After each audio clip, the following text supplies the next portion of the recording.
What's going on, guys? I'm Steve. Welcome back to the channel. Welcome back to another video. If it's your first time stopping by the channel, hit that subscribe button. Trust me, you won't regret it. If you're a returning subscriber, as always, guys, welcome back, and I do appreciate the support.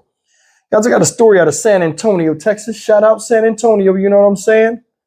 And it's about a story about a 19-year-old boy that was arrested today on a family violence warrant named Jesus Gonzalez, age 19. He's not pictured here, and he's no longer with us.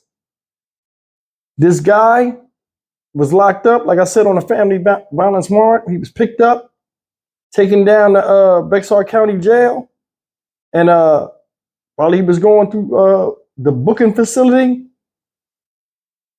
pulled out a gun and offed himself. That's strange. That's strange. What's strange? What else is strange is, how did he get this gun in here? I'm gonna play this short video detailing a little bit about what happened. But one thing's for sure, head's gonna roll over this, and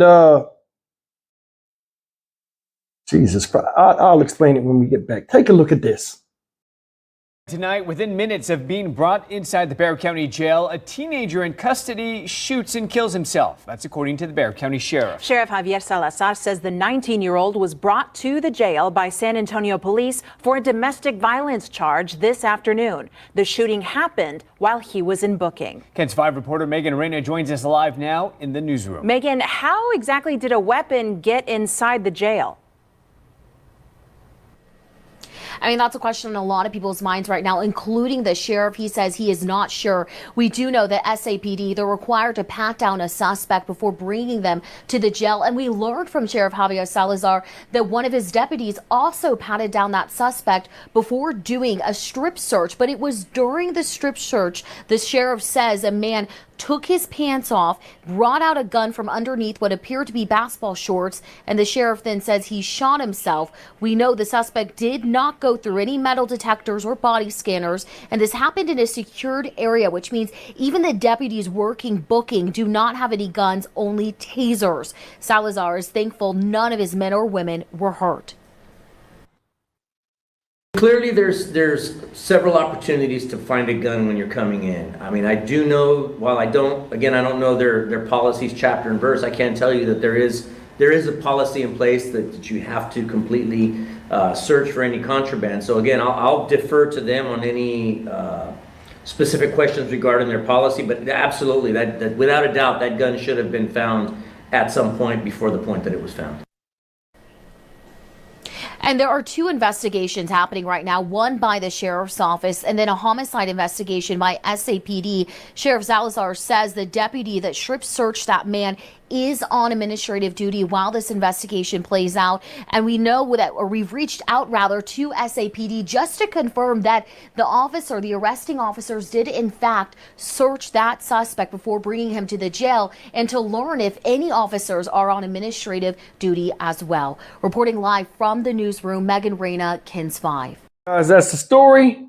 19-year-old dude goes to jail, snuck the gun in there, offed himself. What can you do? Now police are scrambling. Somebody's on administrative leave, most likely going to get fired, and they're going to launch their own internal affair investigation into what happened. My thing is this: he should have been searched multiple times. Every time I've been arrested, I was searched on the scene before getting in the police car, and I was searched twice. When I got out the car, about to go in the jail, they searched me again.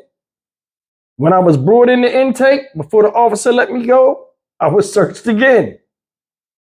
Every time I went, I was searched 3 times. I don't know how it is out there in Bexar County or other places, you know, but I did time in some really bad spots, like violent spots. So, like, you know, they're not taking no chances. It slipped in. And then I guess he was thinking about it. I don't know if he ever been locked up before, because that kind of behavior is reminiscent of somebody that was scared to go to jail. And that's my thing. That brings me down to this whole video right here. You see a lot of young people nowadays with fits of rage, anger, all kind of stuff, right? Whether it's male or female, doing stuff that's like they're untrained human beings, like they don't have no homes, like they're just feral people, right? Now check this out. I've never seen this many kids nowadays turning on their loved ones, whether it's a girlfriend, a wife, or even their own mothers or parents. It's a different breed of human being out here. This guy was arrested on a family violence warrant. So that means he fucked somebody up in his family. He got to kick it ass some way, somehow, and they went to press charges. But he got caught. Now you're caught, reality set in. As soon as you go through them doors, it's cold in there, it stink. You see all these dudes, the kind of dudes you scared of, and you have these visions of jail and stuff. You in there, ain't nobody in there to protect you. You ain't got your homies and stuff with you. Reality kick in. This guy went and took his own life. That was his choice. But somebody dropped the ball on this, and that could have been a lot worse. It could have been a lot worse. They could have had him out there when they take you out of those holding cells, and he was in that one part where you could just walk out the door, and he could have just laid everybody down just to get out. It could have been worse. This guy right here seemed cowardly to me. The reason why I brought up that stuff about all the wild stuff you see a lot of these young kids doing now, and this guy's 19 years old. Why do you do all this crazy stuff knowing it's going to send you to jail? Then when you go to jail, you act a fool. That's my thing is nowadays, especially with young men, it seems like they don't have no type of accountability or any type of restraint in their own selves, let alone dealing with other people. If you can't control yourself, you'll never be able to control your circumstances. Exhibit A. He couldn't control himself. He went to jail. He go to jail. He do what? Something that's totally out of control. Boom. I'm going to take myself out of here. All right. It's on you. But I do know this. It wasn't that bad. Yeah, he had a charge that was bad. But I mean, if you bad enough to do that, you should be bad enough to man up and stand on it. I say that a lot. And I don't agree with none of these crimes. But if you do something, if you get caught, you need to stand on it. And nobody do that nowadays. That's why I come down a lot on a lot of these defense attorneys in some of the most craziest cases where the evidence is there and it's still their job to see if they can get this guy to be freed, knowing he don't deserve nothing, let alone to be breathing or freedom.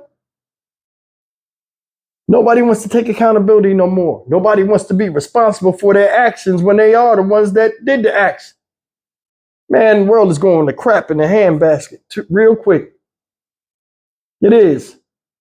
And it's like, I'm old school. I have no tolerance. I have common sense. You do this, that happens. Positive and negative. In life, you either do or you do not. And when you don't, this is what happens. Deal with it. I know his family hurt, man, and I'm going to say something, whoever put the warrant out on, they probably feel bad tonight, but damn, if not you, it'd have been somebody else. Hell, it could have been worse. Somebody could have died. There's a silver lining in every cloud. You look hard enough and brush off that doubt. Life is about cause and effect, man. Cause and effect. Of course, he did some dumb shit. The cause was him going to jail, and then the effect of him going to jail was him taking himself out of here. Go figure. I'm Stock Market Steve for the Dynamic Reason channel. As always, like, comment, share, and subscribe. I'll see you in the next video. Take care.